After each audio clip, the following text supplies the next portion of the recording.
Hello everyone. Today we are studying Unit 1, which is Inspiration, and Reading A, Patriotism. So, what do we understand by inspiration? Let us discuss before we start off with our story. Inspiration means प्रेरणा, एक ऐसी चीज जो आपको हिम्मत दे कि अगर आपने कुछ ठाना है तो आप उसे पूरा करो. This is what we understand by inspiration. So look at this picture. Who is this famous person in this picture? This is APJ Abdul Kalam. He was Indian aerospace scientist and our 11th president. He was also known as Missile Man. So let us look at some of his utterances and understand what he meant by these. First, don't read success stories. You will get only message. Read failure stories. You will get some ideas to get success. इससे इनका क्या मतलब था? कहना चाहते हैं कि हमेशा लोगों की कामयाबी की कहानी मत सुनो. उससे आपको मैसेज ज़रूर मिलेगा. लेकिन अगर आप लोगों की फेलियर की स्टोरी सुनोगे ना, तो उससे आपको आइडिया मिलेगा कि आपको खुद कैसे सक्सेसफुल होना है. दूसरा point, To succeed in your mission, you must have a single-minded devotion to your goal. इससे उनका क्या मतलब है?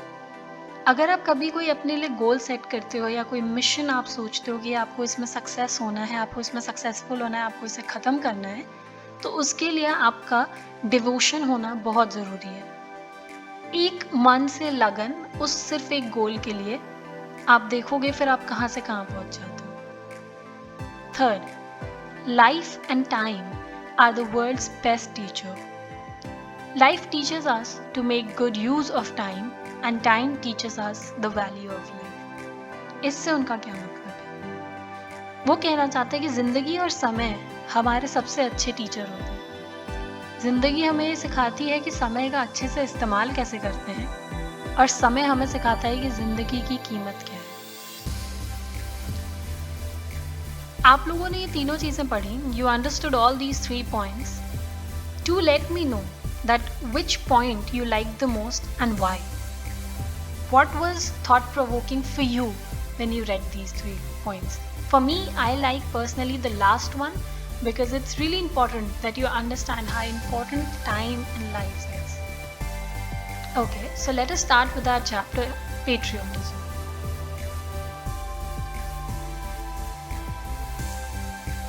Nanaji, what is patriotism? Asked Ajit. It means going to jail like Gandhi ji and Chacha Nehru, or dying for your country like Bhagat Singh, explained his sister Naina. So यहाँ पे story में हम 3 लोगों की बात कर रहे हैं, नाना जी, अजीत और नैना. अजीत नाना जी से पूछता है कि नाना जी पेट्रियोटिज्म का क्या मतलब है. तो नैना कहती है कि पेट्रियोटिज्म का मतलब है गांधी जी और चाचा नेहरू जी की तरह जेल जाना या भगत सिंह जी की तरह अपनी जिंदगी कुर्बान कर देना इस देश के लिए. Yes, Naina, you are right, but it also means a lot more. To be a patriot, one need not die or go to jail. One can show one's love for one's country in many small ways, Nana ji said. नाना जी कहते हैं, हाँ नैना, तुम सही हो, पर इसका मतलब और भी बहुत कुछ है. पेट्रियट होने का मतलब सिर्फ ये नहीं कि आप अपने देश के लिए मरो या उसके लिए जेल जाओ. आप अपने कंट्री के लिए अपना प्यार छोटी छोटी तरीकों में भी दिखा सकते हो. पेट्रियोटिज्म से हमारा क्या मतलब है? देशभक्त, जो देश से अपने प्यार करता हो. How? By loving its culture and its people. Do you remember, Ajit? On 26th, after the Republic Day parade, a tune was being played. Yes, Nana ji. As soon as the tune started, you stood and continued standing till the end.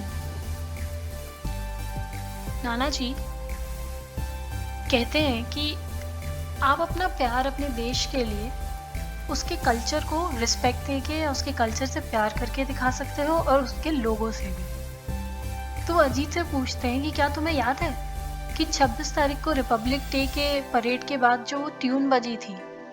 Ajit कहता है, हाँ नाना जी, जैसे ही वो tune बजना शुरू हुई थी, आप खड़े हो गए थे और आप तब तक खड़े थे जब तक वो खत्म नहीं हुई। Do you know what that tune was? नाना जी पूछते हैं, क्या तुम्हें पता है कि वो ट्यून क्या थी? I know nana ji, Naina said, it was our national anthem Jana Gana मन। नैना कहती है, हाँ मुझे पता है नाना जी, वो हमारा नेशनल एंथम था Jana Gana Mana. Good, do you know why I got up and stood to attention? नाना जी कहते हैं, गुड, पर क्या तुम्हें पता है कि मैं क्यों खड़ा हुआ था अटेंशन में? No nana ji, why? बच्चे कहते हैं, नहीं नाना जी, क्यों? As a mark of respect to the national anthem, and unfortunately, I was the only one to do so. Your father continued to read the paper, and your mother went on with her conversation on the phone. Earlier, in the cinema halls, at the end of the movie, the national anthem was played. But it was found that people used to leave the halls midway, laughing, shouting, and creating a racket. The government then decided to stop the playing of national anthem. The reason why I gave you this example is to explain you that a person's patriotism can be reflected in simple day-to-day things like his respect for his language, his nation's anthem or flag, and above all, the love for his fellow countrymen. नाना जी कहते हैं कि हाँ, मैं खड़ा हुआ था national anthem को रिस्पेक्ट देने के लिए, पर अनफॉर्चुनेटली, सैडली, अनफॉर्चुनेटली का मतलब है दुख की बात, पर अनफॉर्चुनेटली सिर्फ मैं ही था जिसने ऐसा किया। तुम्हारे पापा न्यूज़पेपर पढ़ रहे थे और तुम्हारी मम्मी फोन पे बात कर रही थी। पहले के समय में सिनेमा घरों में मूवी खत्म होने के बाद नेशनल एंथम बजाया जाता था, पर देखा गया कि लोग हॉल बीच में ही छोड़ के चले जाते थे, हंसते थे, चिल्लाते थे और शोर करते थे। क्रिएटिंग अ रैकेट मतलब मेकिंग नॉइज। तो गवर्नमेंट ने डिसाइड किया कि वो नेशनल एंथम प्ले करना बंद कर देंगे। The reason why I give you this example, मैं तुम लोगों को ये एग्जाम्पल इसलिए दे रहा हूँ तुम्हें समझाने के लिए कि एक इंसान का देशभक्त होना सिर्फ और सिर्फ यही नहीं है कि आप देश के लिए अपना जान कुर्बान करो या आप जेल जाओ, पर एक छोटी छोटी दिन भर की चीज़ों में भी आप अपने कंट्री के लिए अपना प्यार दिखा सकते हो। कैसे? अपनी भाषा को रिस्पेक्ट देके, अपने नेशन के एंथम को या झंडे को रिस्पेक्ट देके, और इन सब से ऊपर अपने देश के लोगों से प्यार करके। नाना जी, I still don't understand. I thought patriotism was all about dying for one's country or making a big sacrifice. तो बच्चे कहते हैं, नाना जी, मुझे अभी भी समझ नहीं आया। हमें तो लगता था कि पेट्रियोटिज्म का मतलब है कि अपने देश के लिए मरना या बड़े बड़े सैक्रिफाइसेस करना। Yes, बेटा, you are right. It is about big things, but also little one too. And remember it's not the battlefield alone which produces patriots. In the battlefield of life too, you will find many martyrs. Okay, let me tell you a story which will help you understand better. नाना जी कहते हैं, हाँ बेटा, तुम सही हो, पर सिर्फ ये बड़ी चीजें नहीं, छोटी छोटी चीजें भी बहुत ज्यादा ध्यान देनी चाहिए। ये हमेशा याद रखना कि सिर्फ और सिर्फ बैटलफील्ड, रणभूमि ही ऐसी जगह नहीं है जहाँ पे आपके देशभक्त पैदा होते हैं। जिंदगी की रणभूमि में भी आपको कई सारे शहीद लोग मिलेंगे। मार्टर्स मीन्स शहीद लोग। तो नाना जी कहते हैं, अच्छा चलो मैं तुम्हें एक स्टोरी सुनाता हूँ जिससे शायद तुम्हें बेहतर समझ आए। Yahoo nana ji, tell me a story about dragons and dinosaurs, shouted Ajit.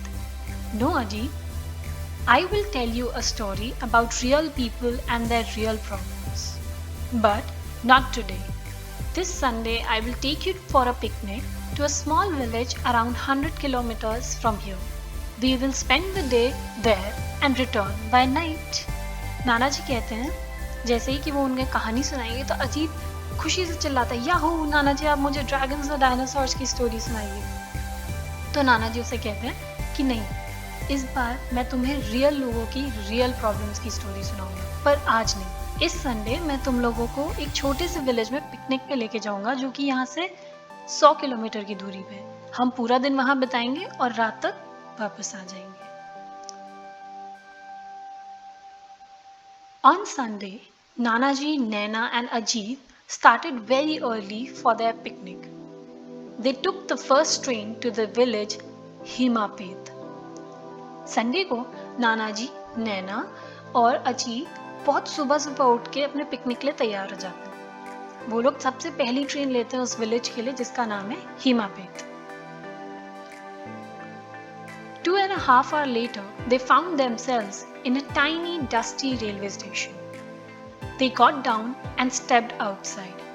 A large, well-built man wearing a white dhoti and kurta and sporting a huge turban greeted them with folded hands.